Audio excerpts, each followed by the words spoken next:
जिस प्रकार भूख लगने पर हम कोई काम नहीं कर सकते, उसी प्रकार कसरत की ऐसी आदत डाल लेनी चाहिए कि उसके बिना हम कोई काम नहीं कर सकें। सचमुच भोजन हमारे जीवन के लिए बहुत आवश्यक है, उसी प्रकार व्यायाम भी अत्यंत आवश्यक है।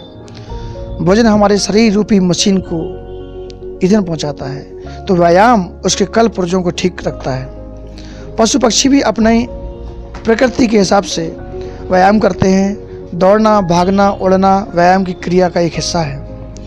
जन्म लेते ही व्यायाम हमारी दैनिक क्रिया का अंग बन जाता है। दूध पीता छोटा बच्चा पालने में ही अपने हाथ पैर मारने लगता है, मानो साइकिल चला रहा हो। व्यायाम करने का वह उसका अपना तरीका होता है। व्यायाम करने की मानव की आदत जीवन भर बनी रहे तो वह कभी बीमार, कमजोर और अल्पायु नहीं होता, और वह स्वास्थ्य मिलता है व्यायाम से। ठीक ही कहा गया है, शरीर मादध्यम खलु धर्म साधनो। व्यायाम की अनेक पद्धतियां हैं। कुछ यांत्रिक व्यायाम होते हैं जिसमें किसी साधन की आवश्यकता होती है, जैसे डंबल, मुद्गर, मशीनें आदि। कुछ व्यायाम केवल शरीर संचालन से संबंधित होते हैं, जैसे दंड बैठक, तैरना, दौड़ना, रस्सी कूदना आदि। और कुछ व्यायाम अनेक व्यक्तियों की आवश्यकता होती है, जैसे कबड्डी, क्रिकेट, कुश्ती आदि। कुछ व्यायाम शरीर, मन और प्राणों को शक्ति प्रदान करने वाले भी होते हैं, जैसे आसन, प्राणायाम, सूर्य नमस्कार आदि। कुछ व्यायाम शरीर को लचक एवं सौंदर्य प्रदान करने वाले होते हैं, जैसे नाचना, चक्की चलाना और झाड़ू लगाना। भिन्न भिन्न देश, काल, व्यक्ति के हिसाब से भी व्यायाम अलग अलग हो सकते हैं, परंतु सभी व्यायाम हमें अच्छा जीवन जीने में मदद करते हैं। आदमी को प्रायः अपनी उम्र, शक्ति, रुचि तथा सुविधा के हिसाब से किसी भी व्यायाम को चुन लेना चाहिए और उसे नियमित रूप से करते रहना चाहिए। ये रोगों से भी हमारी रक्षा करते हैं। विद्यार्थियों के लिए प्रायः विद्यालयों में खेल कूद, जिम्नास्टिक आदि व्यायामों का प्रबंध रहता है, परंतु उनके विकासशील शरीर के लिए वे पर्याप्त नहीं होते हैं। उन्हें अपने घर पर भी हमेशा कोई न कोई व्यायाम अवश्य करना चाहिए। खासकर प्रातःकाल सैर करना अत्यंत उपयोगी होता है। व्यायाम करते समय कई बातों का ध्यान रखना भी आवश्यक है।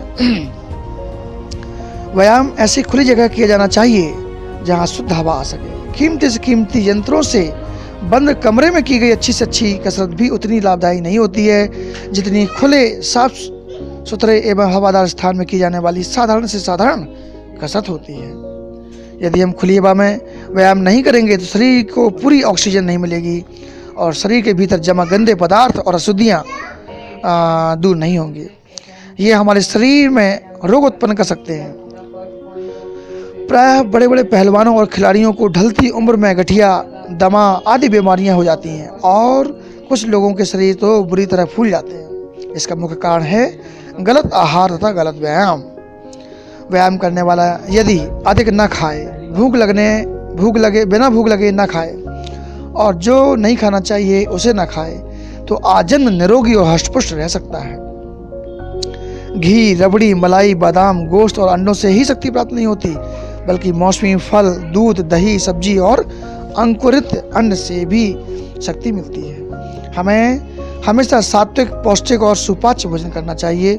मिर्ची, मसाले वाले पदार्थों से सदा बचना चाहिए। व्यायाम से पूरा लाभ उठाने के लिए आवश्यक है कि ठीक उसी ढंग से और नियमित ठीक ढंग से और नियमित किया जाए। कुछ लोग जोश में आकर व्यायाम करना तो शुरू कर देते हैं, परंतु कुछ ही दिनों में उसे छोड़ देते हैं। आजकल जिम जाकर व्यायाम करने का भी फैशन बन गया है। ऐसा करने से लाभ के बदले हानि ही होती है। जिस प्रकार हम स्नान, भोजन आदि दैनिक कार्य हमेशा नियमित रूप से करते हैं, उसी प्रकार अनिवार्य रूप से रोज व्यायाम करने की आदत लेनी चाहिए। यदि जरूरत हो तो किसी उस्ताद या जानकार व्यक्ति से व्यायाम के ढंग, समय, नियमों की जानकारी प्राप्त कर लेनी चाहिए। यदि व्यायाम न करके धीरे धीरे नियमित रूप से अपनी शक्ति व रुचि के हिसाब से व्यायाम बढ़ाते रहना चाहिए। कसरत उतनी ही करनी चाहिए जिससे पसीना निकाला है, ताकि ताजगी महसूस हो, तन मन में आनंद से भर जाए। ट्रेट मैकेंजी नामक प्रसिद्ध डॉक्टर ने लिखा है कि किसी एक ही अंग पर दबाव डालते रहने वाली कसरत 5 या 10 मिनट से अधिक समय तक नहीं करना चाहिए। इससे एक प्रकार का अम्ल पैदा होता है जो मनुष्य के शरीर में विष का काम करता है। व्यायाम समाप्त करते ही भोजन करना और भोजन के बाद शीघ्र व्यायाम करना ठीक नहीं होता है। ऐसा करने से लाभ की बजाय हानि हो सकती है। व्यायाम करने के आधे घंटे या 1 घंटे बाद भोजन करना चाहिए। इसी तरह भोजन करने के बाद कम से कम 3 घंटे तक कोई व्यायाम नहीं करना चाहिए। व्यायाम का अच्छा समय प्रातःकाल का होता है और उस समय किए गए व्यायाम का लाभ पूरे दिन मिलता है। शाम के समय भी व्यायाम किया जा सकता है। सवेरे व्यक्तिगत व्यायाम करना एवं शाम को सामूहिक खेल कूद में भाग लेकर के व्यायाम करने का अच्छा नियम होता है। प्राणायाम का व्यायाम से गहरा संबंध है। वैसे यह एक प्रकार का व्यायाम ही है। प्राणायाम एक गहरी और लंबी श्वास प्रक्रिया होती है।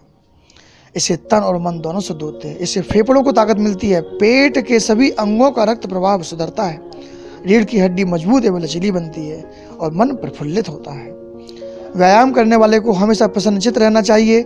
उतरा हुआ चेहरा, थकी हुई आंखें, धीमी चाल और निराशा से भरा हुआ मन, ये लक्षण व्यायाम करने वाले के नहीं हो सकते। उसका चेहरा तो गुलाब जैसा खिला हुआ होना चाहिए। उसकी आंखों में सितारों की चमक, उसके मन में आस्था का दीपक और जो हमेशा जलता रहता है, वह सूरज की तरह चमकता है, चांद की तरह मुस्कुराता है। विश्व का सारा वैभव उसके साथ होता है। वह हर मुसीबत का सामना बिना डरे कर सकता है। जितना शक्तिशाली उसका तन होता है, उतना ही उसका मन भी शक्तिशाली होता है।